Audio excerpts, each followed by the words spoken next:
Good afternoon, everybody. Good afternoon from sunny, snowy, windy Grand Forks, North Dakota. If you step outside here, it really doesn't feel that much different than Mars, I imagine. So I feel like this is a very appropriate place to have this conference right now. If you close your eyes and you think real hard, it'll just about feel like spring. Exactly. So my name is Andrew Jason. I am with the Grand Farm. Just to quickly kind of tell you about Grand Farm, we are a nonprofit here in North Dakota focused on the future of agriculture.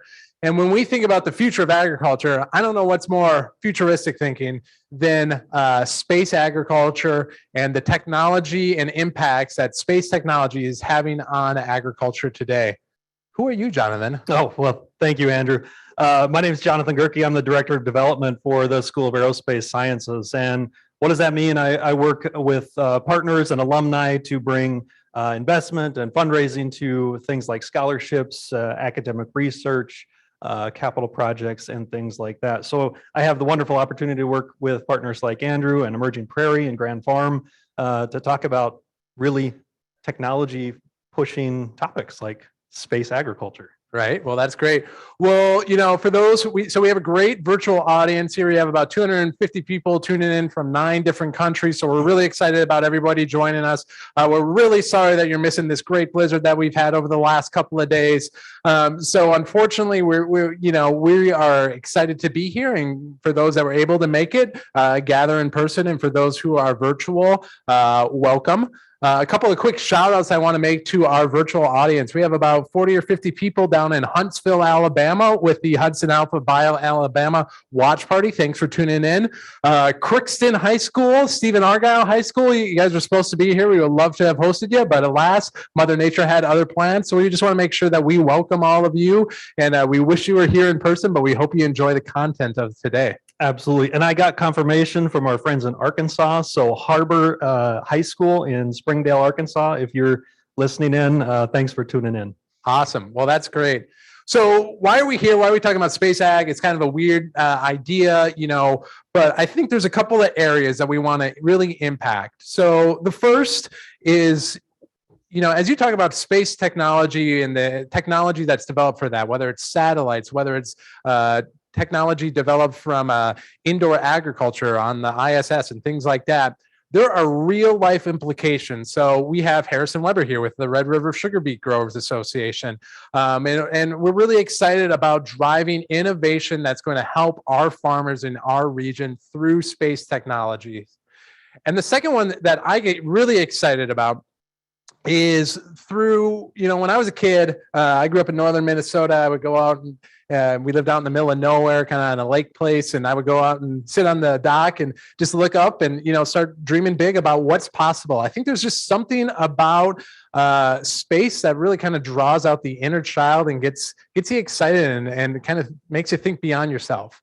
So that's really what I want today to be about. When we were talking with all these high schools about getting them in here, the idea was, how can we use space to create excitement for the next generation of agriculturalists? And I think that's really what we want to get. I think everybody here has probably seen the movie The Martian. That's probably done more for space agriculture than anything else. I asked Matt Damon if he could make it, but alas, he had some other things going on. So maybe next year. But so that's what today's about. So think through a couple of things I want you to think about. One, think through the practical day-to-day applications for agriculture. 2, think through the business opportunities. We'll have Mike Vinjay with NASA SBIR. We just hosted a workshop with NASA and their Office of Small Business Programs and Senator Kramer. Over the last several years, NASA has invested like $7.5 billion or something like that into small businesses. So there's a real ROI when it comes to economy, small businesses in the state of North Dakota. So think through that. And then the third is just dream big. Forget about what you know. Let's think about what's possible. And that's what today is really about. Don't you agree, Jonathan? I agree completely. Well said. Awesome. So unfortunately, I do have another kind of exciting proclamation. Unfortunately, Grand Forks Mayor Boczynski had some other things come up, potentially blizzard related. But here I hold in my hand an official proclamation that states that I, Brandon Boczynski, Mayor Grand Forks, North Dakota, do hereby proclaim April 14th, 2022 as Space Agriculture Day throughout the city. And I urge all the people at Grand Forks to look to the skies and dream about what's possible for the future of agriculture. So there you go. Mayor Buczynski Yes. says that space agriculture is a real thing. So It certainly is. And I just want to also extend our thanks to the City of Grand Forks, University of North Dakota, Grand Farm, Emerging Prairie, all the partners, all the speakers and attendees, everybody tuning in to participate in this. We're really happy to have your support. So on that note about the University of North Dakota, since many of you are here, you're probably familiar that UND has a wonderful space studies program led by Pablo de Leon here, who you'll hear from later today. It's actually, back to 1987 was the first class that went through that program.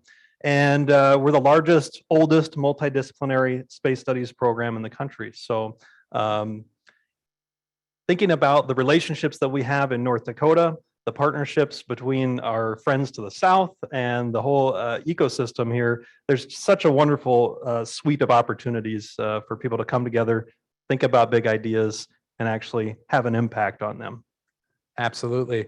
Well, I think without further ado, we can probably get started here so today, just a little level setting. We're going to have some in-person virtual speakers. We got some people from all around the country. Unfortunately, we had some people that got stranded in other locations. So it's going to be a real mix of hybrid in person, but we got a great lineup here today. And maybe Jonathan, you want to introduce our first speaker and your boss? Yes, I'd love to do that. So it's my pleasure to introduce President Andy Armacost to the stage. He joined us almost 2 years ago now, June of 2020, at an interesting time in our history, and has been with us ever since. So, I really can't say enough good things about President Armacost. I've had the privilege of working with him on some projects, and really appreciate your leadership. And I believe he's the right person at the right time for the University of North Dakota. So, President Armacost.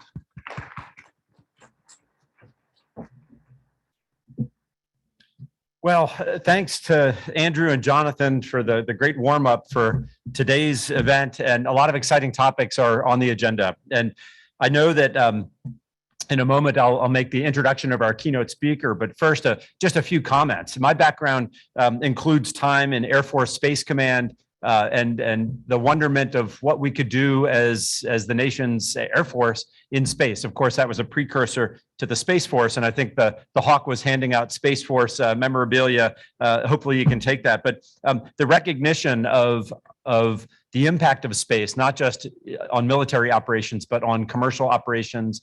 And in today's topic on agriculture is well known. I think we take a lot of technologies in space for granted. GPS has existed for decades, and we just assume it will be there. And so today is just an opportunity for each of you to really let your minds wander and to examine the realm of the possible and to hear great speakers talking about the work that they're involved with. Let me also offer a welcome. I don't know if he's back there. I saw him earlier. Sean Riley, who is the state of North Dakota's Chief Information Officer, was floating around earlier. Sean, are you here? Okay, I don't see him, but then again, I'm blinded by these lights. Sean is here, and it's great to have him in our presence today to participate in these discussions. But thanks to each of you for taking the time today to join us and to be part of this important event. And to all those online, thanks for joining us as well. We know the disruptions of the weather really were profound. And it was mentioned that Huntsville, Alabama is tuning in. This is where my in-laws live, and they spend a lot of time at Hudson Alpha. So for those who are tuning in from Hudson Alpha, welcome here to Grand Forks as well.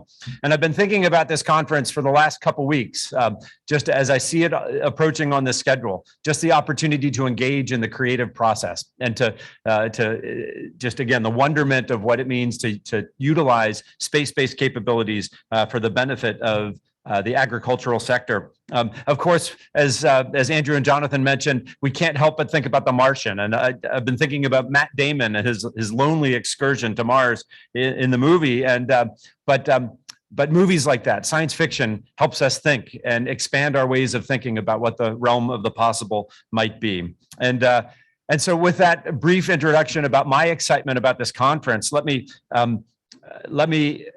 introduce our keynote speaker for this afternoon. I'm delighted to welcome and introduce Senator Kevin Cramer, a native of Kindred, North Dakota. He was elected to the U.S. Senate on November 6th of 2018 after serving 3 terms as North Dakota's member of the U.S. House of Representatives. He currently serves on a number of committees, including Armed Services, Environment and Public Works, Veterans Affairs, Banking, Housing and Urban Affairs, and Budget. Senator Cramer has had a distinguished career. If you look at his background, a distinguished career in public service for the state of North Dakota. And from the day that I stepped on campus, he's been an incredible supporter to UND and to me personally. Senator Cramer initiated a sequence of visits from our national leaders in the space business, including NASA, the Space Force, and the Space Development Agency. His active work has led to UND being awarded the nation's first ever university partnership with the U.S. Space Force, and also the placement of the Space Development Agency's Operations Center here at Grand Forks Air Force Base, which will happen in a couple years. His background in energy, but more importantly to today's topic, in both space and agriculture, truly allow him to see the future of our state. And we're delighted to have him with us today. So please join me in offering a warm UND and State of North Dakota welcome to Senator Kevin Cramer.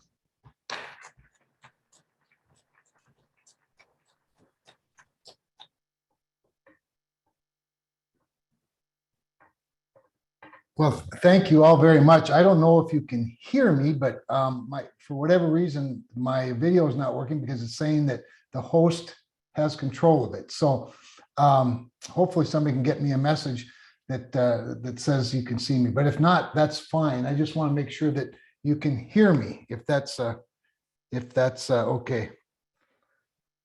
So I don't know how somebody can let me know that if you can't hear me, obviously, but I'm going to go with. You can hear me. Okay, very good. I'm going to go with that. And just again, appreciate, first of all, I'm sorry I'm missing the taco bar, to be honest with you. That's probably my greatest regret right now. But I am stranded here in about 1.5 feet of snow. I haven't been out of my house in 3 days, but I've thoroughly enjoyed the morning and participating this morning and listening to things. You know, I'm not, okay, there I get a message that I can turn my video on. Look at this. Now I can control my own video. Anyway, I've got this wonderful robotic camera, so I'm going to come a little closer to you here. And again, thank you for the opportunity. And first of all, I want to say thank you to this morning's panelists and to NASA for the irrevocable gift of your time this morning. It was really great to hear from Trent and Mike and Robert. I mean, you have invaluable information that is being presented to people who are sponges for that kind of information, the kind of access to that information and the opportunities that it presents for them to make a difference. So thank you for that. And thank you, President Armacost, for the introduction, for your friendship, for your incredible leadership. And I want to say, I agree with Jonathan.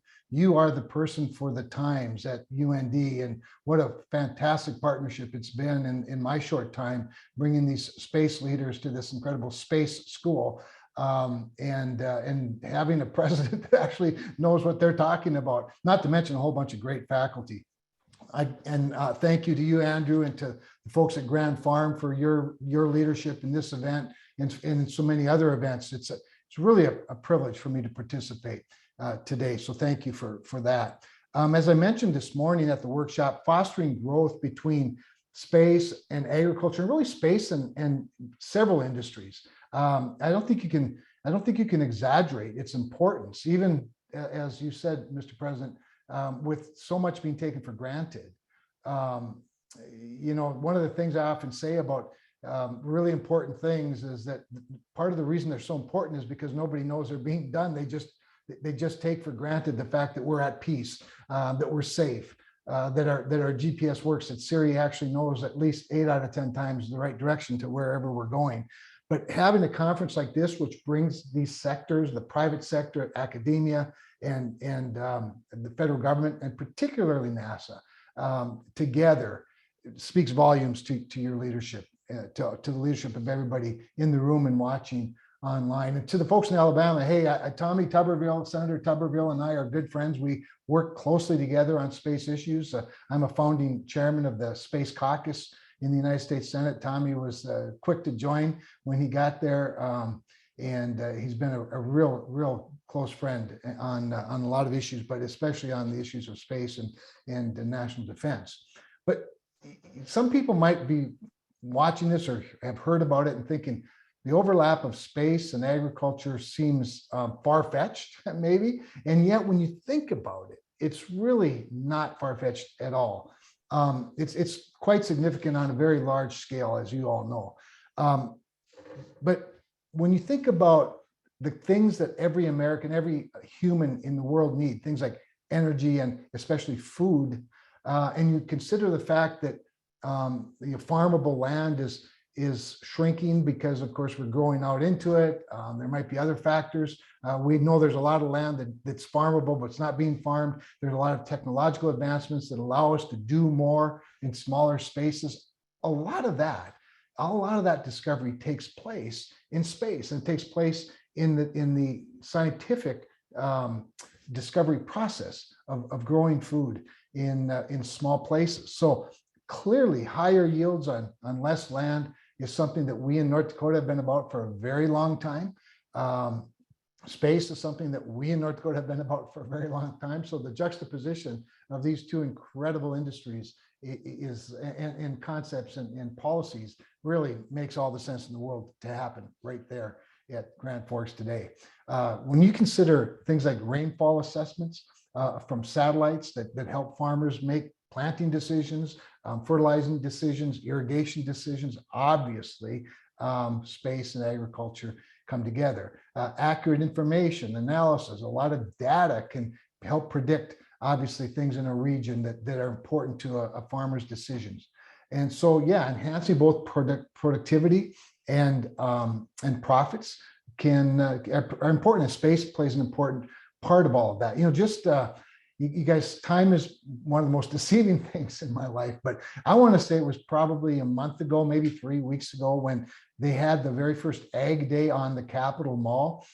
And there were a handful of senators, I think, throughout the course of the 3 days or so that took a stroll. And of course, I couldn't miss the opportunity to go see what the latest, largest piece of machinery looks like. I looked at a lot of red machinery. I looked at a lot of green machinery, and some of it that's actually manufactured in North Dakota. And when I look at the I don't know what you'd call it, gigabytes, trillion gigabytes, I don't know what a bytes that these machines consider in making a decision, an artificial intelligence decision on our behalf, it can only happen with the accumulation of just a whole bunch of data, and then the ability to assess that data, process that data, and make decisions on the fly. I mean, it's really quite remarkable. And anybody that doesn't think space plays a role in agriculture should have been with me as I was strolling the Capitol Mall, and talking to producers and talking to manufacturers. On the space exploration side, ag, of course, is a key component to both aesthetic and practical concepts. Obviously, when you're traveling far from home, going to a place like the space station for an astronaut, aesthetics matter. Fresh flowers, make a big difference in your journey and in your time. Bringing a little piece of home with you, as you know, it can be very, very important. But then, of course, there's this not just a psychological standpoint, but the physiological standpoint, where plants are critical for keeping astronauts healthy, keeping their bodies healthy, and especially in long duration missions. A couple of you now have joked it's irresistible to not think of Matt Damon and The Martian, and not realize that that's science fiction, but it's not that far from reality either. Of course, at one point, Star Trek seemed like science fiction, and it still is, but it does open the mind to the possibilities. Right now on the space station, astronauts receive regular supplies, of course, of a wide variety of freeze-dried, prepackaged meals. That covers their dietary needs, obviously. But when crews venture further out into space, traveling for months or even years, as we're getting prepared to do, right? Without the opportunity for a resupply of shipments, the vitamins in prepackaged form, of course, break down over time and they become less nutritional. So what do? NASA, of course, is looking for ways to provide astronauts with freshly grown fresh fruits and vegetables so that they can stay healthy and easily absorb the nutrients in small forms. So that the challenge is how to do that in a closed environment, in a small space without sunlight or the Earth's gravity. As I mentioned this morning, I try to get down to the Kennedy Space Center from time to time, every couple of years or so. And each time I go, I see new things. I see things that have progressed. I meet incredible people. And I was just there last month and saw firsthand what NASA is doing in this Department of Space Agriculture. My tour of the veggie program that I alluded to this morning at the Space Station Processing Facility really was a highlight for me. In fact, I could have stayed there for hours and satisfy my intellectual curiosity about things. But Michael Fritsch from Safety Spec, which is, as you know, a North Dakota company, which works with both the University of North Dakota and North Dakota State University, works at this lab. And I have a whole new appreciation for the nutritional power that can be packed into a very small radish. I'll never eat a radish the same again. When I saw not only how they can grow the radishes and how fast they grow them, and how precise it all is, but then the data that's collected minute by minute, second by second, hour by hour. I just think of the incredible value that brings to all of this. And then, of course, while I was there last month, I was able to see Artemis 1 standing tall in all of her splendor and glory. And it was a vivid illustration of what's coming next in terms of human space exploration. And I hope it doesn't sound too corny, because I'm not a scientist. I'm resourceful. I'm a convener. I like to think strategically, and I like to facilitate really smart people getting together. But even for me to stand there looking at Artemis, and by the way, when I was there a couple of years ago, I was able to see the capsules being developed. At one point, when I was there 3 years ago, I think they were just sort of putting the skeletons on, and then there was this, I call it skin. I know it's not skin, but watching that up close, thinking, wow, people are going to go in there, and eventually that capsule is going to be set on a 300-foot rocket, and these huge solid fuel sources. I mean, anyway, to be able to stand there now about a month ago and look up at the capsule on the 300-foot rocket lit up like a Christmas tree, it's kind of an emotional experience, quite honestly. Now, I also have to say my tour of SwampWorks was really cool. SwampWorks, I think, gets to the heart of much of what's been talked about this morning. It's a hands-on, lean development environment for innovators, and innovation is definitely taking place. The labs at SwampWorks include things like robots. I actually was able to operate a little excavator robot using some sort of a gaming console. I wasn't very good at it. My 15-year-old was with me, a lot better than I am at how to use an Xbox remote control. But anyway, to watch that thing work and to actually be able to work it a little bit myself is pretty cool. There's a surface lab in there. There's also there's this electromagnetic sort of duster, if you call is what I call it. It removes dust, seemingly impossibly, almost magically. These are things that are just thought of in the mind and then built in this lab, and innovators are allowed to take risks and try things and fail multiple times on their way to success. But can I just tell you all, the coolest thing I saw when I was at SwampWorks there were really two things. One was a great big University of North Dakota banner hanging in there. And the second thing was a giant reproduction of the photo of Pablo de Leon in his spacesuit standing on what looks like the surface of the moon, which is actually part of the lab. That's the surface lab right there at SwampWorks. These two things were on display in a big way, and they weren't just hung for me. They were there, along with a few other, of course, universities and institutions that work with SwampWorks. Now, Professor Dr. De Leon was with me on a good part of my tour. And of course, I went over to his spacesuit lab as well with him. And can I just tell you all, I hope he's not too embarrassed if I say this, but being at NASA, touring SwampWorks and touring the Veggie program and going over, of course, to the spacesuit lab while Pablo De Leon was there and having him escort me, it's kind of like going on a tour of Graceland with Elvis. I mean, this is a guy that is well respected, not only for his big brain and his incredible contributions to science, but for just being a really great guy. And I wasn't at all surprised. So obviously the intersection of space and agriculture is significant. And the challenges are also significant, right? Associated with the type of research and development in this sector really does require big time out of the box thinking. And it requires everybody that's got a thought about it. And that's what I appreciate about the contributions NASA makes to SBIR and EPSCoR and the opportunity to knock down barriers so that every student, that every scientist, every faculty member, every entrepreneur that has an idea has an entrance to the industry as opposed to just barriers. And one of the roles that I like to play, and I think is important for government to play, is to knock down barriers to entry, because we need all hands on deck.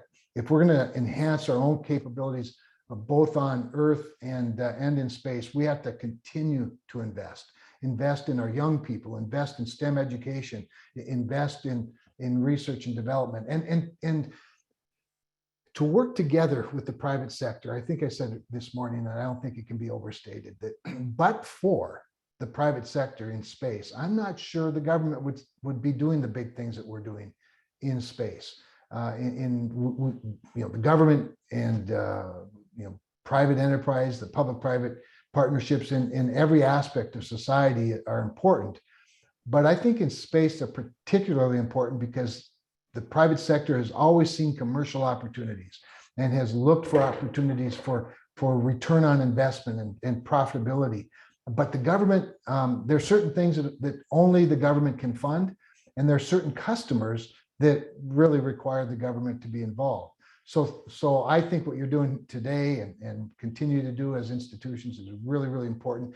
I see my job as facilitating that wherever I can, to knock down some of those barriers to entry wherever I can, and to try to just hook up my friends with smart people and resources that allow them to make a difference in the world. So thanks again to everybody for participating today. Thanks for being flexible. As I said, I haven't been stranded for 3 days in a snowstorm since I was a kid. I can't say I enjoy as much in this environment as I did when I was a kid, but all of that said, you've all accommodated things very well. Thanks for including me, and thanks for letting me be a part of your team. Thank you. God bless you. Thank you so much, Senator Kramer. It was a pleasure. I hope you are getting some rest and relaxation on your snow days here. Next up, I want to introduce one of these real life Martian, as I prefer to call him. His real title, which is also a pretty cool job title, if I do say so myself, is Senior Project Manager for Space Crop Production in support of deep space exploration. Ralph Fritschke, he just sent me a photo when Senator Kramer was visiting. Him and Senator Kramer are right next together in one of those photos. So Ralph, the virtual stage is yours.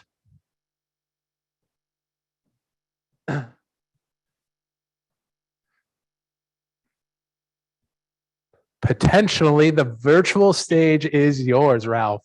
Do we have Ralph? Okay, I was just unmuted, and I need to be able to share my screen, so hopefully that's all set up. Yes, it was a real honor touring Senator Kramer a few weeks ago. We tried to give him the e-ticket tour, and hopefully that worked out. It seems that he's learned well. If he didn't know it beforehand, because he gave probably half of my talk for me, which will make things easier. So let me go ahead and share my screen and see if you can all see this.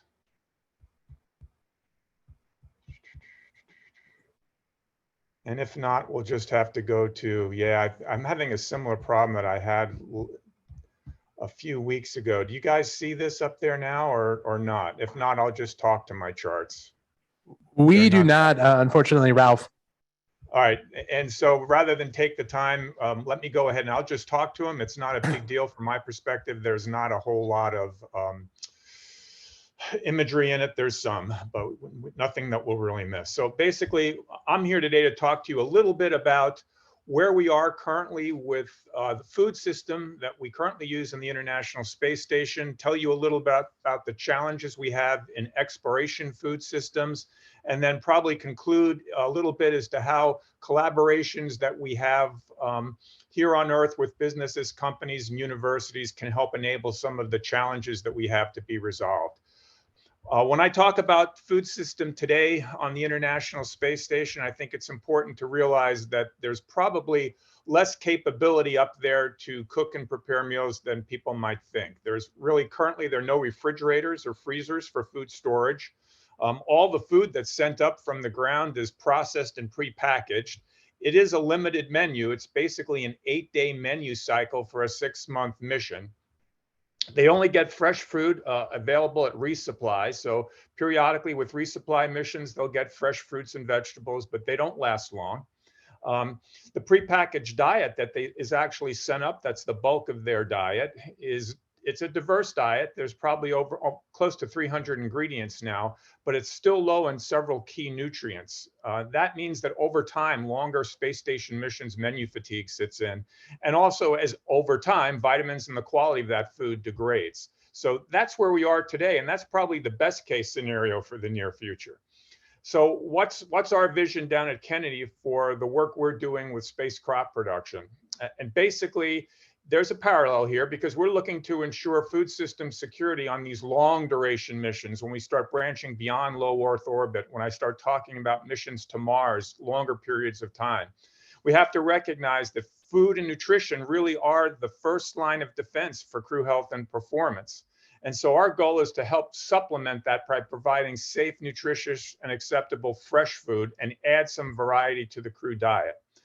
In fact, and this is not prescript, I was just on a human safety board telecon today, and they were talking about the risk of the food system. And I think it's important to note that right now, we do not have a food system that can guarantee astronaut health and safety for the duration of a mission to Mars and back. It doesn't exist yet. Even now on the International Space Station, astronauts who have been up there for a longer period of time tend to lose weight. So what's our near-term goal in the crop production arena? Well, basically, we're looking to supplement nutrition and supplement key nutrients that the prepackaged food will see degrading over time. So we're looking at things like vitamins B1, K, C, bioactive compounds, things like that that are in fresh food that we can supplement with. Now, because of the limited resources available on the space station, everything we have to grow, at least in the near term, when I start talking about first missions to Mars, things like that, are going to be pick and eat crops, things that I can grow and consume directly, because we don't have the processing and the preparation equipment that can allow us to really go ahead and convert things into more meaningful meals. So we're looking to take these fresh pick and eat vegetables and crops and put them as a part of the crew diet that's already there, and hoping that the physiological aspects that they will provide and the psychological appeal will be beneficial. So right now we're looking to really start testing some of these systems in low Earth orbit. We're going to do that now on the space station. And I think in a little while, you'll hear about opportunities beyond the International Space Station that are going to be coming in the commercial world to continue with that type of research. Now, our long-term goal, on the other hand, is to add to those pick and eat crops that are more staple crops, things that are really looking now to supplement caloric needs. And so in doing that, we are enabling us to reduce the upmass that's associated with the prepackaged food. And that's really important because sending all the food up to a place like Mars is a huge logistical burden. It's expensive. Even now, when I look at the first trips to Mars and I see the mass that's going to be allocated to a vehicle to support a mission like that, a large portion of it are consumables, and one of the largest consumables we have is food. So we're going to be looking to supplement in the long term those pick and eat crops with staple crops, kind of starting to begin this transition into Earth independence, which is really the key to successful habitation in our solar system. So let me talk a little bit about the challenges that we face going forward.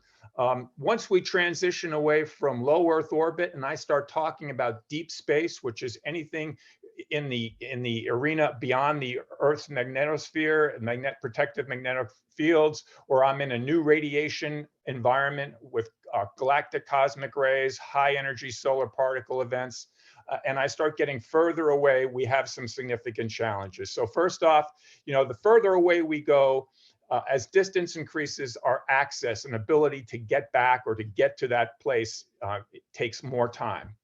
When I go past that, I start talking about communication delays as well. Right now, I can talk to folks on the International Space Station, the crew members there, and communication is virtually instantaneous. Even the moon is about a 2.5-second round trip.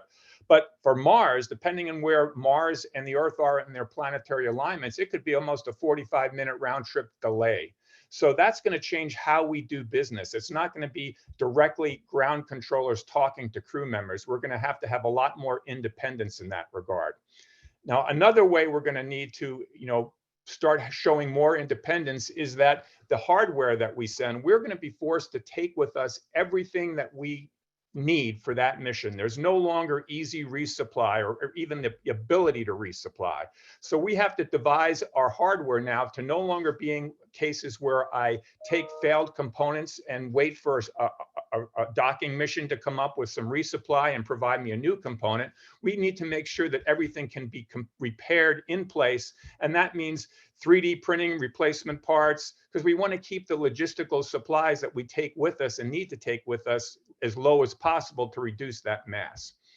Another challenge we have is that since I'm no longer going to be able potentially to depend on ground controllers like I do today, we're going to be looking to increase automation, autonomy, and robotics within the systems we work. We're going to be looking at including AI systems that can be trained in advance on Earth and then basically handle a lot of the daily functions that are required on board a mission like that, can do some predictive assessment, not only for hardware, but in our case with crops, monitoring crop health and performance, and do remedial actions if they see things going out of tolerance in terms that would affect the crop systems. So let's talk about our first destination real quick, and that would be the lunar surface. When I think about the moon, the moon and going there is an exciting thing in itself, but if you look at the architecture and the systems that we'll be deploying on the moon, they really are serving as a preface for what we're going to take with us when we go to Mars. So we're really thinking about using the moon as an analog for Mars. The systems that we're going to be bringing are really going to be things we're testing out, seeing how do they perform, because we're going to be looking to take equivalent systems with us to Mars when we go there. So having an outpost like the moon only a few days away from Earth allows us to practice living off the land before we make that long trip. And it's also a great place for us to go ahead and deploy the crop systems that we're going to be using to eventually feed astronauts on the surface of Mars. That's going to start very slowly. That they won't be deployed early on, but they will be tested and demonstrated over time for their reliability and performance. And as the outposts there become more and more permanently staffed and crew sizes increase, then we can talk about actually them providing a portion of the crew diet. So that's the long future. The short-term future, though, is using the moon to get some basic fundamental science questions answered about how do plants perform in this radiation and partial gravity environment. Now, the next thing we can talk about is the actual trip and journey to Mars. So that's going to be a system that we're working on that's called the Mars Transit Habitat or the Mars Transit Vehicle. And that's really the first case where we really need a supplemental crop production system, because those missions by definition are going to be a few years long.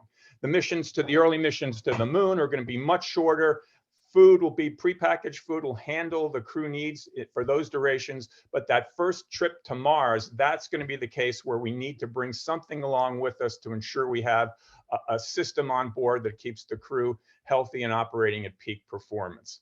So we're working on initial concepts for those systems now, at least what the requirements are. My expectation is that we're going to be partnering with the commercial community to help us develop those systems based on the requirements that NASA identifies. So that's where you can see a definite relationship into what Senator Kramer said, where the government is going to be working hand in hand with commercial partners to make this vision and dream that everyone has a reality.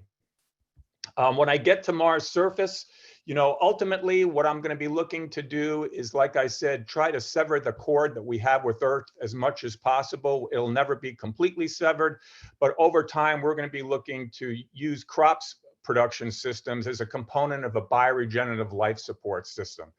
Crops serve a great purpose in that regard. Not only do they provide food and basically allow for less mass and volume of resupply for food, but they also support air revitalization and water waste treatment. So they're actually working in a significant way to close the mass cycle.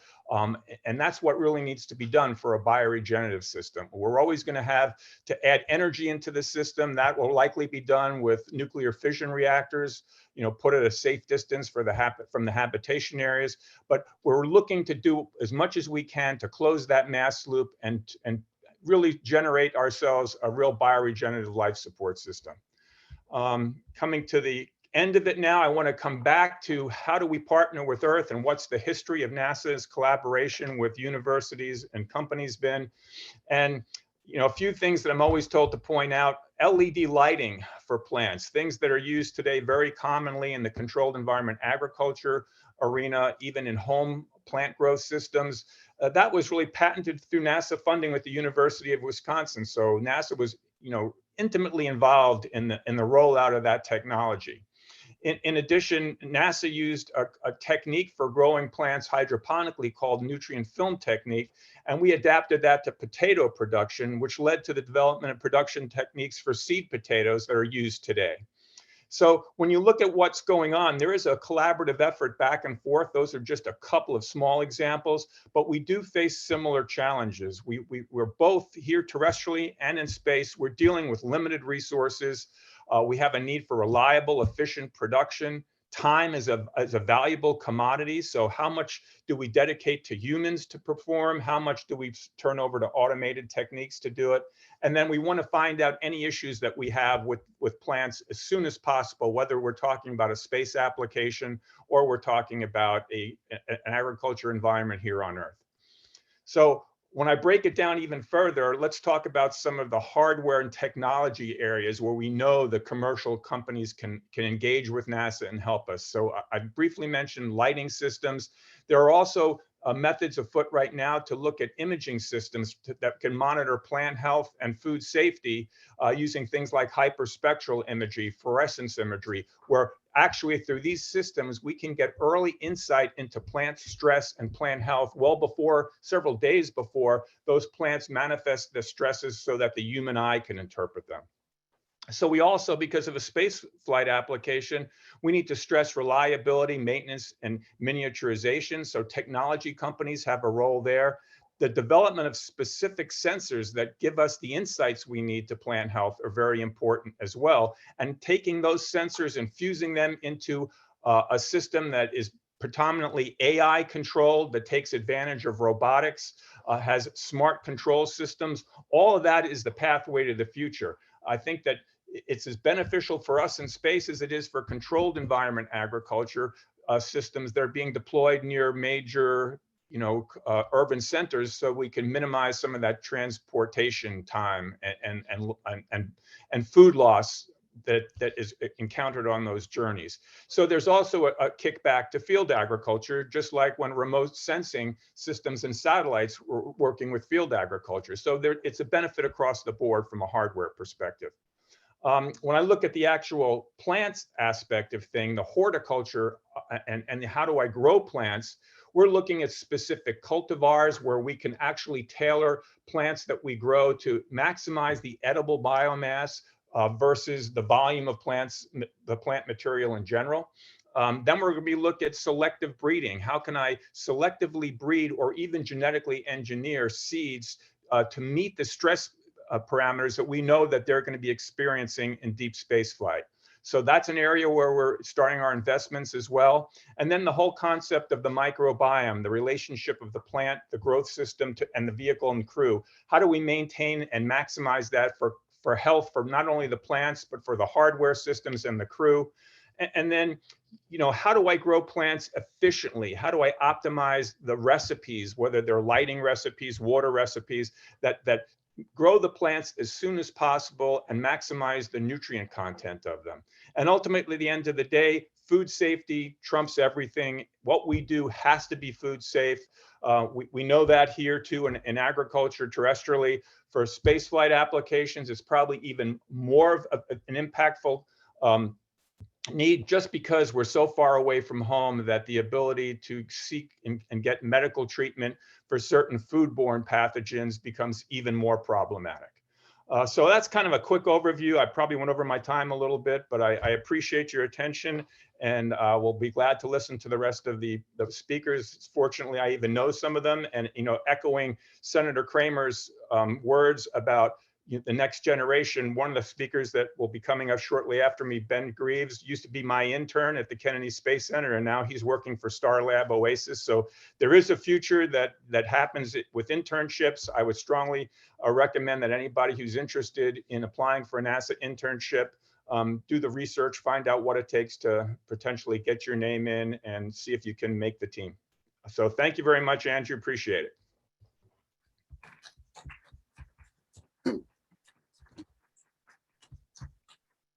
All right, Ralph, thank you so much. I know I learned a lot, and I'm really excited about a lot of the technologies that you're talking about. Wanted to touch a little bit too on a point that Senator Kramer made about all the high-level research that's been happening both at the federal level and in industry.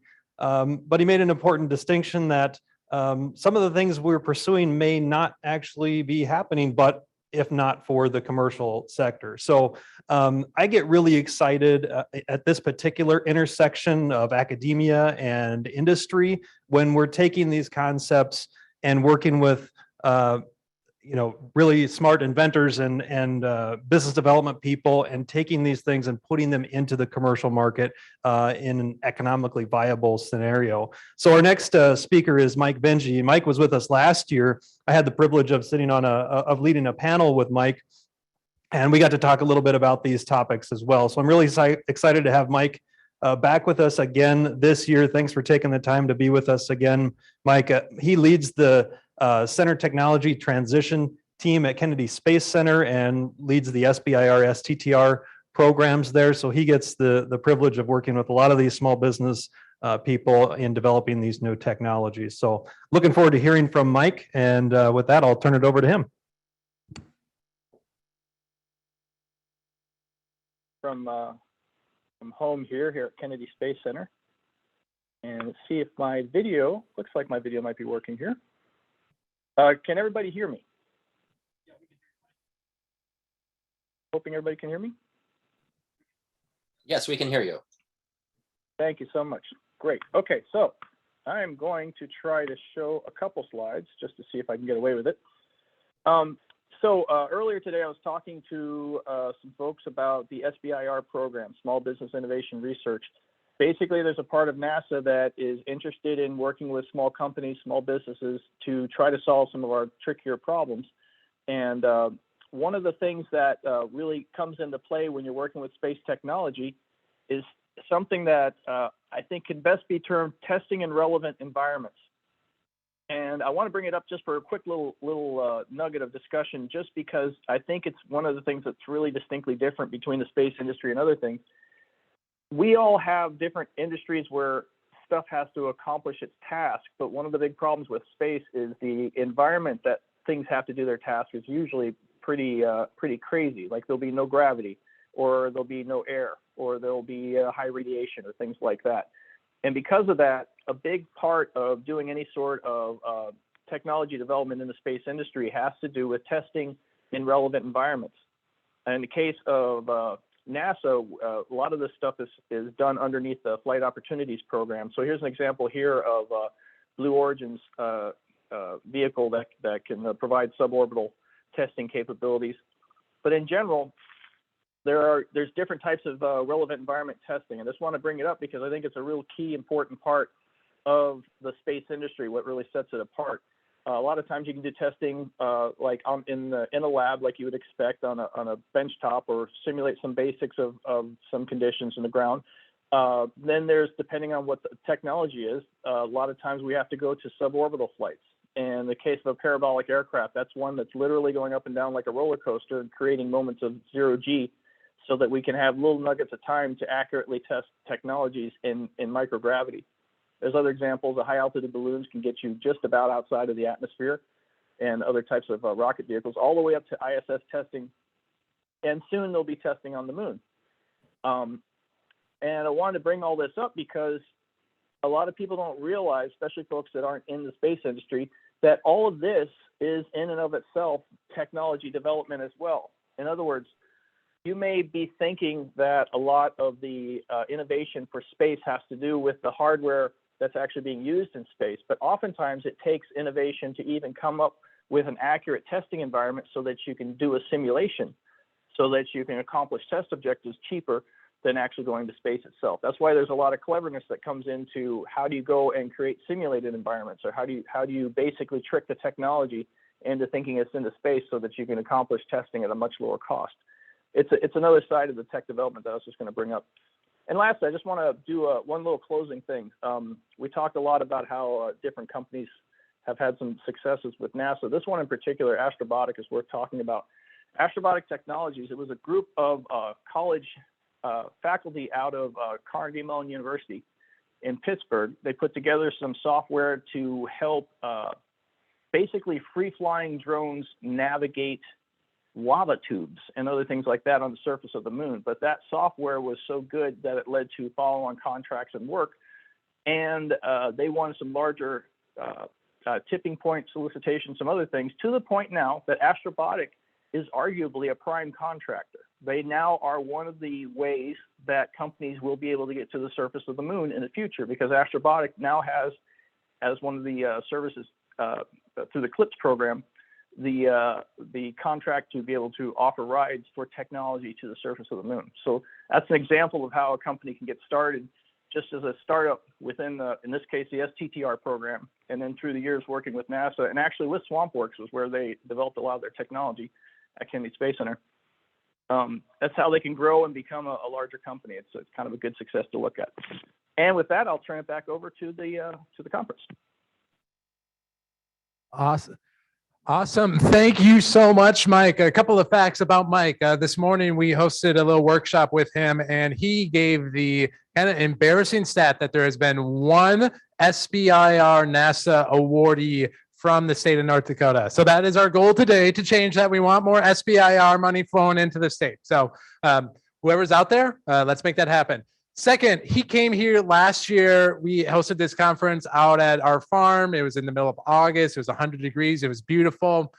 He told me that there were some issues with NASA traveling due to some COVID things. I think it's really because of the weather. He just didn't want to deal with that. So, yeah, take that how you will, Mike. Next up, I want to introduce Daniel Tompkins, an agricultural scientist, maker, and a founder of GrowMars. We had a very interesting conversation about the work that he's doing. I think this is going to be a fascinating talk. But GrowMars is basically a process for building structures that replicate a plant, which has big implications for space habitations. So with that, I will welcome up Daniel. Thank you very much. Thank you for having me. And it was a pleasure actually meeting Mike Vinge at a stopover in Tampa years ago when this was very much on the whiteboard still. So I appreciate everyone really within the space community's mentorship and advice kind of for moving this forward, because it has been a long pathway, but a very interesting one. So let's talk about space agriculture. As many of our speakers highlighted, there's a lot of challenges out there. Myself, I'm a doctor of plant medicine. So for those students that are listening, it's a graduate degree in entomology, soil and water science, plant pathology, all the things really that want to eat your lunch, right, out in an agricultural field. So we try to solve some of those challenging dynamic problems. And that's what really led me into it is I saw, wow, fighting viruses out in these fields, fighting all of these challenges out in modern agriculture is a huge challenge, and it's always changing, and truly it's always getting tougher. So I encourage those young folks to go into this field. There's a lot of different avenues to go down in helping the future of agriculture progress. As part of Grow Mars, Tony Muscatello, retired NASA chemist, is also on board. Grateful for his mentorship, 35-year in situ resource utilization, which is how to use those resources off Earth. So I like to say I've never had a job where I really didn't have a hat to go along with it, right? I really, since early age 15, it started within the green industry, greenhouse and nursery industry, and was just enamored with, plant science and plant growth. So 20-year career here at age 35, and this is only a snapshot. I'm missing another 3/4 of the other hats that I've worn, both within the lab and at the state level, and within the industry as well. Currently, I work on research and development for Earth observation for carbon and nitrogen utilization.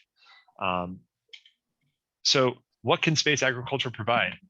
So, really basic stuff like air, water, food, shelter, clothing, chemicals, medicine, right? These are essentials. This is a backbone for resource creation and cycling in space. I teach a 20-hour course on Mars agriculture as part of Mars University. And when I was formulating that course, right, Mars agriculture is really just the future of agriculture here on Earth as well, right? A lot of the same constraints are there. It got me thinking, what is the goal of this? What is the goal of agriculture beyond Earth? And I came up with a figure, we need to expand output by 1.1% annually. Now, why? Global annual population growth expands on an annualized basis by 1.1%.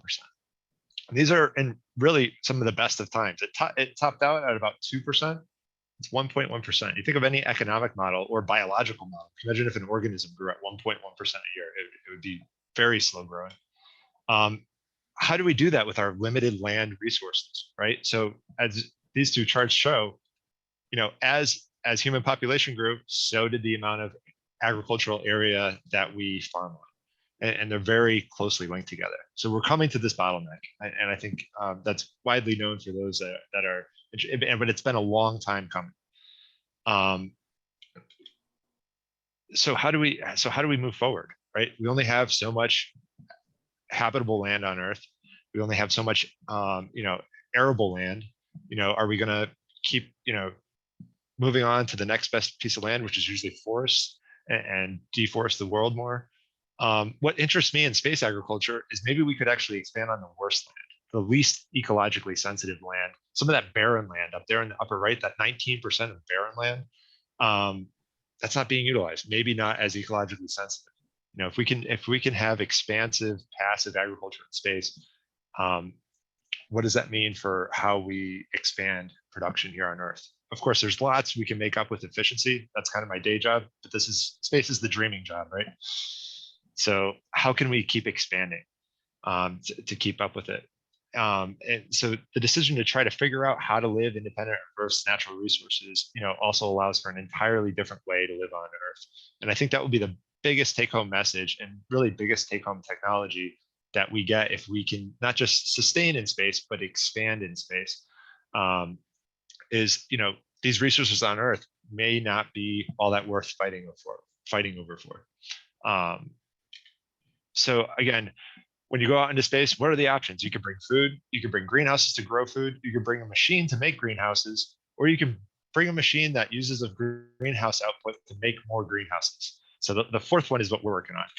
And biology has this expansive nature to it, right? It's self-replicating, and it's this expanding loop, right? Truly. And to highlight that, what better way than to look at a plant grow? And really, this is the magic behind Grow Mars. Is every seedling emerges with 1 or 2 leaves, right? Whether it's a monocot or dicot, and it puts some of that solar capturing surface area into making more solar capturing surface area. So that is precisely what we're doing with Grow Mars. I'll get into that a little bit more. And biology does this in an amount of hours, right, or days. If it's a bacterial cell or fungal cell, it's replicating on a very short timeline. Human population doubles at a rate of decades. So can we keep up with biology, right? As far as supplying the resources and expanding, can we grow our systems to match our population needs, which is really kind of limited, right? 1.1% per year. We should be able to keep up with that. Let me move forward here. So an expanding loop process. So it doubles on Earth every 6 months using bioplastic. So what we are focused on is making the membrane and feedstock material in this expanding loop process, where we're taking some initial photosynthetic area and biomass production area, greenhouse or algal photobioreactor. There's a number of ways to do this, and convert that through to a hydrocarbon greenhouse. And it essentially uses carbon dioxide and water as its feedstock. How did I come up with this? Well, I work in agriculture, and we use a lot of plastics in agriculture, particularly in Florida-based agriculture, for everything from plastic mulches to greenhouse coverings to irrigation tubing. And it became known to me that some of these bioplastics, or some of these plastics, can actually be bio-derived. So they can be plant-derived, but they're not actually biodegradable, which was really interesting. I said, wow, you can. I always thought that was a rather interesting thing, but it made sense. Oil is really just old biomass if you think about it. So you can actually synthesize a non-biodegradable clear plastic. And that's really what led to this concept. So essentially our greenhouses are alive. They grow larger with almost nothing more than passive sunlight, carbon dioxide and water. Here's a quick, how would this all look maybe on Mars? You have initial structure, land, replication. What do you do with all this plastic, right? You have a really fast process. Really opens up new avenues. And we competed in the NASA 3D Print Habitat Challenge as well. And some of this work went along with that. Let's see. So it's patented. So just within the last year, we received our first patent for this expanding loop process. And so we started at Mars. We, with SwampWorks, Rob Mueller and his team at SwampWorks, we had a joint NASA application for how to use this on the moon. I wasn't aware that there was carbon on the moon, right? And also all the waste resources, all that waste carbon as well, we could utilize. And it's really a massive amount. It's 4,000 kilograms of plastic we can make with a 3 to 4 person architecture. So that led us down to LEO and low Earth orbit. Really big greenhouses in space. We can utilize all this carbon waste, and we can make this carbon negative bioplastic and really do some large things that you otherwise would never be able to launch. So a 4,000 kilogram greenhouse can be built for 1 year of waste CO2 from 4 astronauts. So Grow Mars is focused on supplying that membrane and material feedstock to support the growth on and off Earth. So this means abundant, affordable, fresh meals in space, prepackaged versus fresh. We have customers now. This is great. So, 5+ potential commercial customers, all looking to expand and truly, untether from Earth, right, at their core mission. We need a system to feed millions of people living and working in space, says these guys. Another opportunity that we're in is the XPRIZE Carbon Removal Challenge. We were just notified 2 days ago that we are a qualified team in the top 108 teams for carbon removal. What's really special about this process is that it's not electrically constrained, is that we can make this manufacturing process using just thermal solar energy. So in that regard, we're not tied to special catalysts. We're not tied to electrical constraints. Is just like biology is not electrically constrained, this process of making plastics is also not constrained as well. There's also other premium carbon negative bioplastic applications for agriculture, for hospitals, for stadiums. And it can be truly a carbon sink at a massive level. What does this look like? So this was our carbon garden. So Grow Mars Carbon Gardens is what it is. This is the Qadara Depression in Egypt. It's the largest sub-sea level area. And this is what it looks like to do gigaton scale CO2 sequestration in a year. How do you start? Well, just like a plant, if you're trying to grow massive and passive, right, you grow like a plant. You start small. This is essentially a seed system. And you utilize your resources that you have with you. So as plants can't go around scavenging for resources too well. So in this process, we're essentially using wind pneumatic power and solar thermal power, and essentially all in situ resource produced chemicals and feedstocks, essentially in this self-replicating process.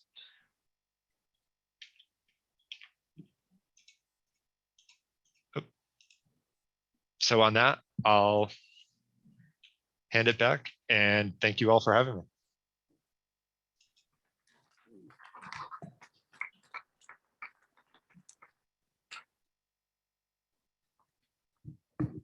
Thank you very much, Daniel. Wow, I had no idea actually that kind of technology was being developed. That's fascinating. So thank you for being here and sharing that.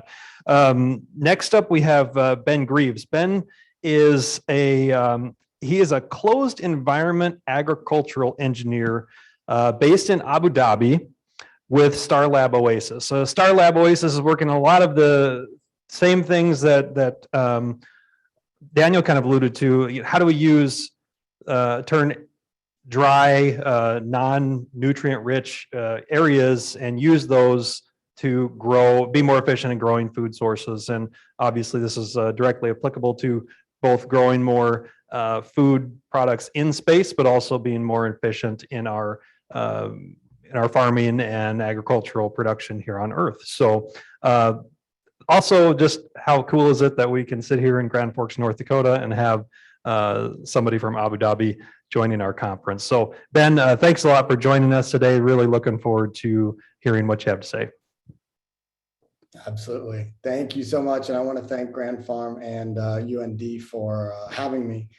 This is such a great opportunity. And I want to say that it's actually a little bit closer than you would imagine. You know, recently we had, and let me know if everyone can see my screen. We recently had the Gulf Food Conference in Dubai, and of all the states in the US to have a booth, North Dakota was the only state. So it was very funny to, you know, that we're a lot more connected than you would think. But I also want to hint on some of the space stations that we've been hinting at throughout the talks today, that we're going to be able to have future opportunities past the ISS. But yes, as mentioned, my name is Ben Greaves, and I'm an engineer here with Star Lab Oasis, where we are kind of a two-front effort. We have two different pillars in our company, one kind of looking at the Earth side of things, and one is more of the space side of things. And so, you know, as been hinted at a lot, you know, there are a lot of great technology and IP uses that are only developed through the challenge of space, but can be utilized so much on Earth. And especially here in Abu Dhabi, you know, we import 90% of our food. We're definitely feeling some of the brunt of climate change here. It's I think it topped out about 95 degrees today. So definitely got the AC going. But then also we're looking forward to not only the ISS, Star Lab, the Moon and Mars for developing these off-Earth food production systems as we move forward. And that really wraps up our vision of having economically affordable and nutritious food wherever you are in the universe. And so I think Dr. Tompkins really, you know, hit the nail on the head here with our challenge of, you know, we're losing a lot of arable land every year, but we're also faced with the challenge of the absolute spike in population, especially in urban environments. And so we want to find ways and technologies to deliver food to those populations as efficiently and with as little waste as possible. And so a lot of the technologies that we're developing in the space sector are going to be helpful for that.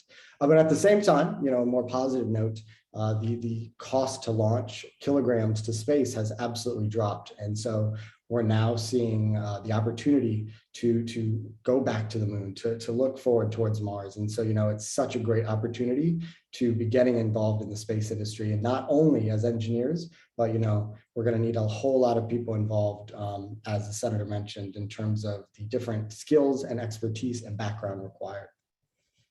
And so that's why we're really looking as space as one of the solutions for some of our problems on Earth.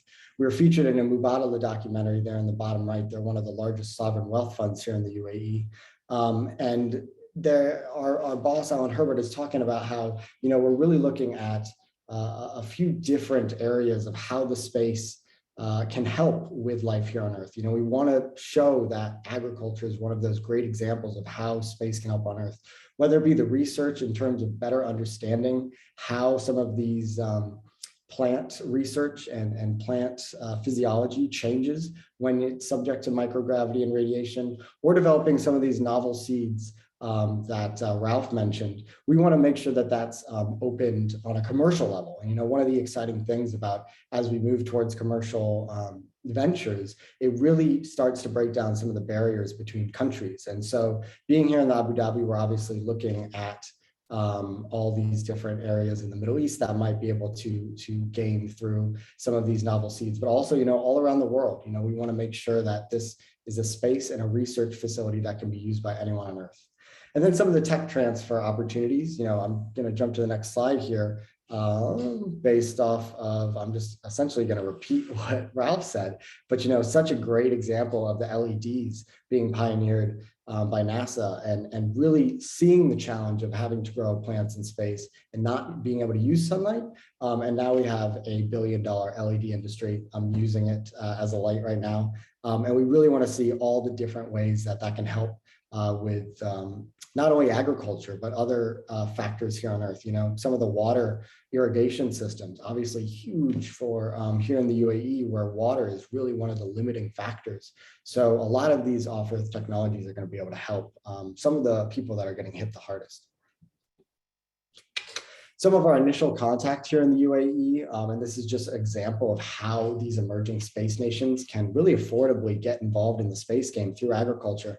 This is Haza Al-Mansouri in his maiden flight to space, where he was able to germinate date palm tree seeds, a really important national symbol here in the UAE.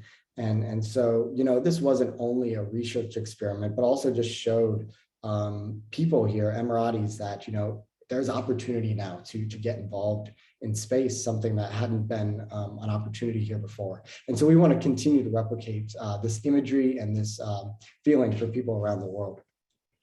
And that's how we got established. We got an investment here from the ADIO office. And so we're a sister company to NanoRacks. We're under the Voyager Space family. And so we're the first entirely UAE-based space company, which is really exciting as we see the community develop here, because there's a whole lot of partnerships going on.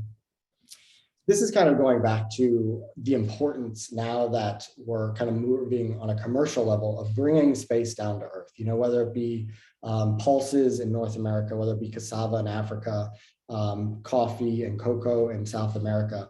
There are now no limits on the different countries that can utilize the space environment for agriculture and all of its benefits. Some of the easy ones that come to mind in terms of some of the traits that can be garnered through exposing seeds to the space environment: drought, heat, salinity tolerance. That's huge here in the UAE.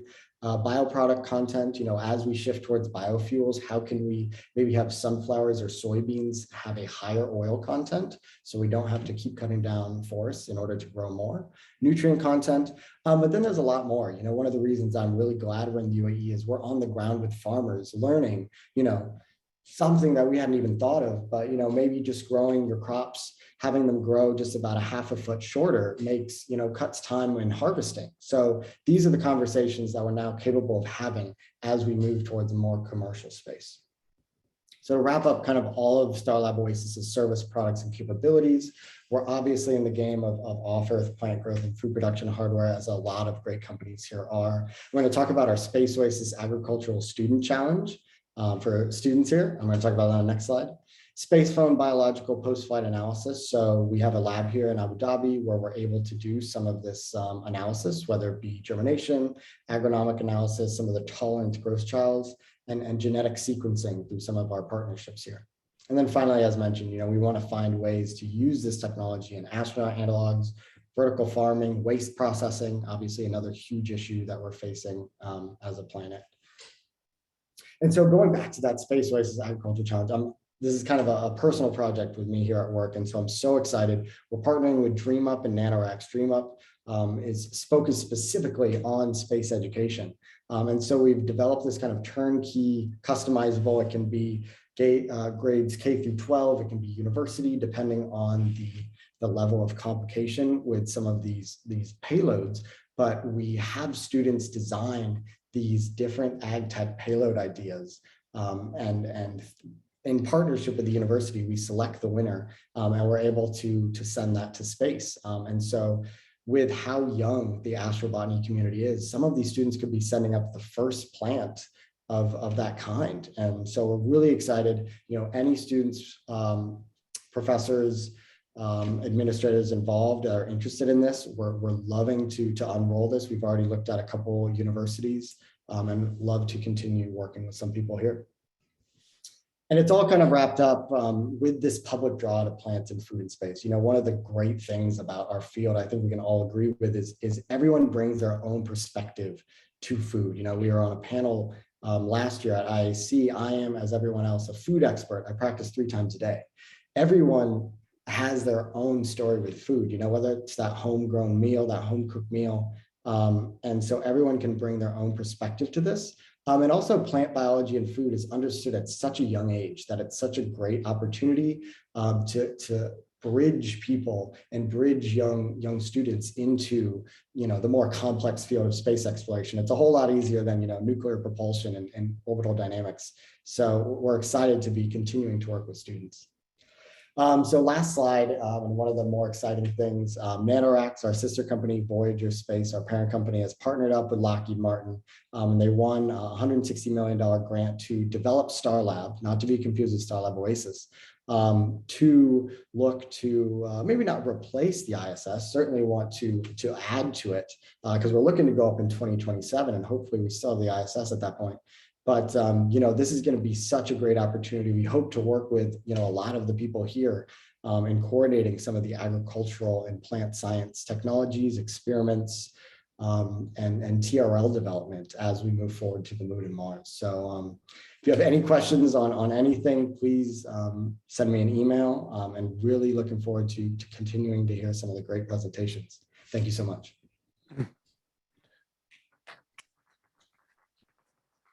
Awesome. Thank you so much, Ben. Fascinating stuff. Anybody else feel like a little kid today? Because I sure do. Awesome. Well, next we're going to keep the international train rolling. I'm a little sad that we weren't able to get some of Barbara's teammates here due to the blizzard, but excited to welcome Barbara Belvisi live from France. She is an entrepreneur passionate about space, biology, and AI. This is an impressive stat I'm about to say. And as one of the youngest female founders of a venture capital fund at 26, she is in the top 10 women in tech in France in Forbes' top 100 in Europe in 2018. So she is self-taught in engineering and architecture, spent a year with NASA engineers, and is now launching Interstellar Lab to develop food production and habitation models for sustainable living on Earth and space. Barbara, welcome to North Dakota. Hello, hi. Thank you for having me. It's good to see some very familiar faces. Ralph, Ben, Daniel, we spoke a long time ago. It's great to see the amazing work that you guys are doing, and super happy and proud to be part of this very cool crowd who's trying to make a sustainable life on Earth and in space. Okay, so I'm gonna share my screen slide view. Full screen. Okay. Whoops. Dismiss. Okay, I'm not sure you can see full screen. Okay, well, never mind. I'll do that. I'm not sure what you can see. I don't have any. We can see it good, Barbara. You're good. Okay, cool, great, thank you. So I'm the founder and CEO of Interstellar Lab. I started the company in September 2018. The mission of Interstellar, so it's to help humanity become a multi-planet species. But one of the question we're trying to solve is, very often when you're saying, you're working on helping humans going off planet, most people say, what's the point of, trying to bring life to other planet if we cannot support and preserve life that we have on Earth right now. So Interstellar, I built this company, and our focus is really to trying to solve this problem. So how we do that by designing modules. We call them pods, environmentally controlled pods. And we do that. It's a product we've been developing for terrestrial application and also in the future for space. So obviously it's not going to be the same product. We often have the question about, the membrane, the material we're using, the watering system, the atmospheric system. But it's the same product, but there's going to be different system inside depending on the location where it's going to be deployed. So the first one that we've been developing, it's called Biopod EA551, EA for Earth, 55 for 55 square meter, which is the surface on the ground. I'm square meter, not square feet, so it's roughly like 600 square feet on the ground, and one because it's version one of the Biopod. So the Biopod is designed as a completely closed indoor farm, and we're using it for the plant cultivation on Earth. So it's very inspired by how we're going to live on the moon. So we originally started with the design of a completely closed loop station for the moon, and then we took one of the modules we had for the station, which is the Biopod, and we work on the terrestrial case for the Biopod. And so it's a super easy to deploy system, and it's composed of different layers. The first layer is a composite base, inside which we put all the systems, so hydraulic and atmospheric system. On top of it, you have a technical base that is allowing us to put the aeroponic system to grow plants, and then we're covering everything with an inflatable membrane. So we create a perfectly sealed environment that is separated from the outside world. To have the Biopod running, you just need to plug into the grid. And then we have a blower units and blowing system that will suck air from terrestrial. I'm talking about terrestrial application now. It's not designed for the moon again. But so we're sucking air from the terrestrial atmosphere. We have CO2 scrubber that are taking CO2 from Earth atmosphere to boost the level of CO2 inside the Biopod, so we can go up to 3,000 ppm. We don't need that much for plants, but that's how we can go. And as it completely sealed, we reuse the water. So inside the bed, as I said, we have the atmospheric, so we're controlling the O2, the CO2, the blowing unit, the HVAC, and also the water system. So you have a dehumidifier attached to a UV treatment and some filtration membranes that is allowing us to refiltrate the water and to put that back into the aeroponic system. The aeroponic system is also designed by our team. So it's very modular. So we have 3 sizes, small, medium, and large. That is allowing us to have different heights when it comes to plant cultivation, because you can cultivate pretty much anything that you want. It's all a question of space, you can do a banana tree, but it's taking a lot of space. And then on top of that, we put the inflatable membrane, which is composed of different layers of ETFE. And for terrestrial usage, we do cushion of air.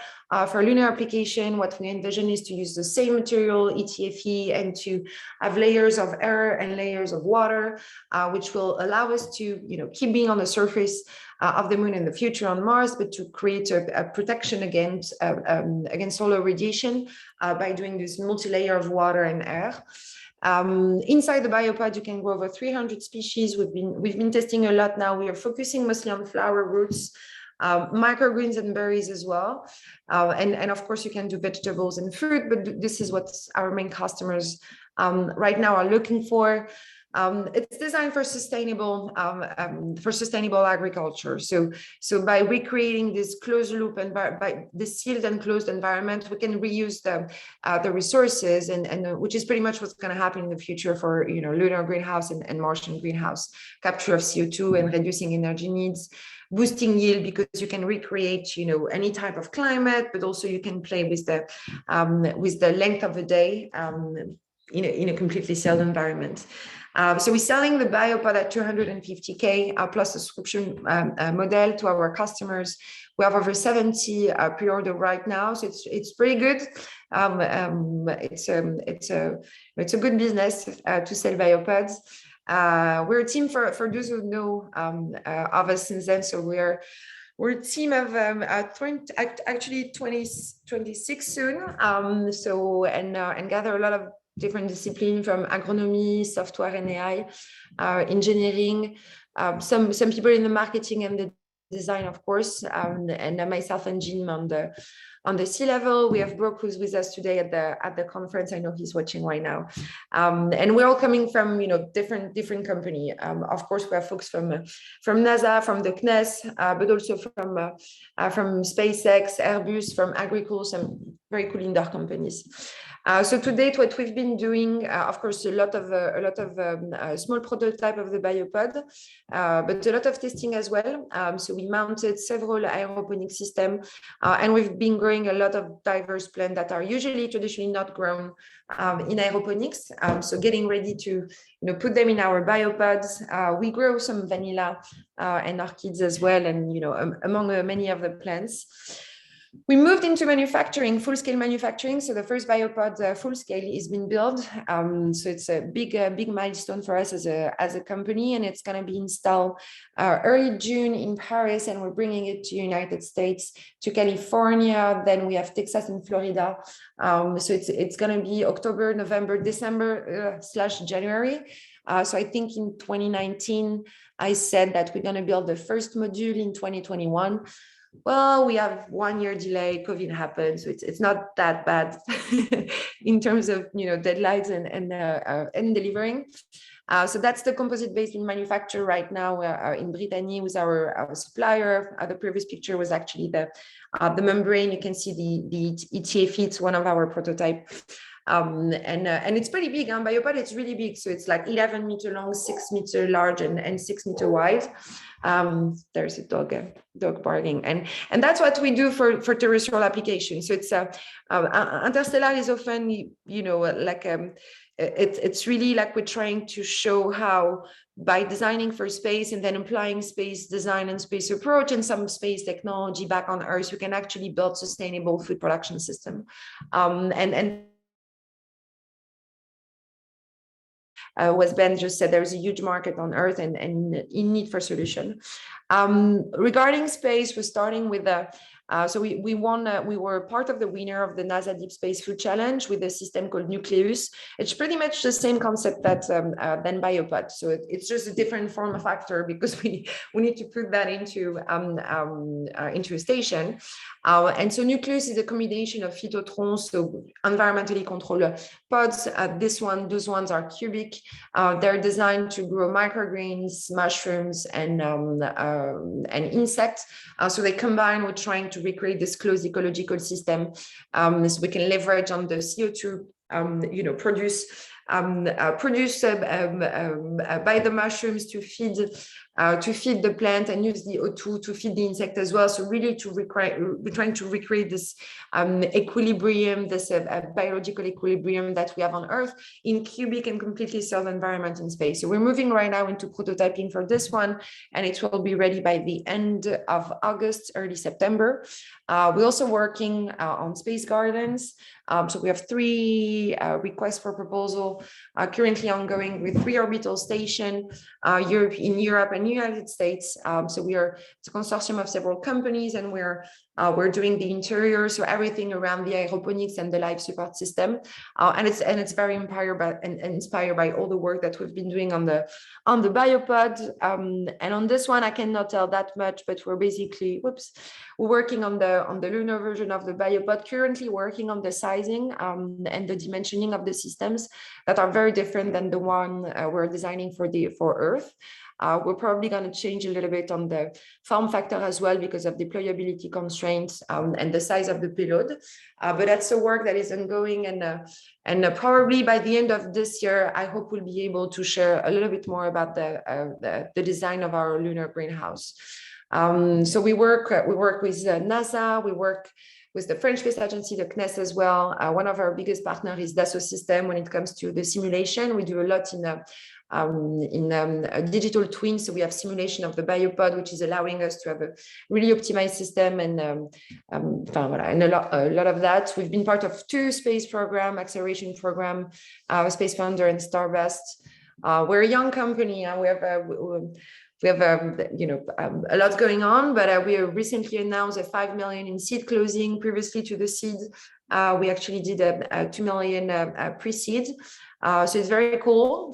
We are, building the first biopod now, sending very soon some of our system to space. So we're trying to contribute, to growing life anywhere. And we start with Earth and Leo and in the future lunar mission. So voila. Thank you for your time. Thank you so much, Barbara. Really interesting stuff here. So today we are celebrating what's going to be happening up in space, but we're also celebrating what's happening down on Earth here. And I don't know about you guys, but when I celebrate, I love it with music. And so a little bit today is also about celebrating what's happening at UND. So that's why we are excited to have UND's musical group, Anexa. So let's hear it for them and welcome them to the stage here.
Since there's a poster on the by the registration table that says farmers needed, we're going to sing a song called Little Potato.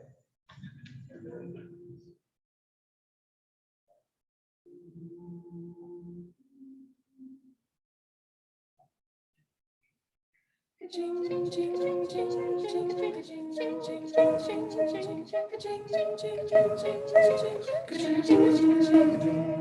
my little potato, you're my little potato, you're my little potato, they dug you up, you come from underground. The world is big, so big, it's very big.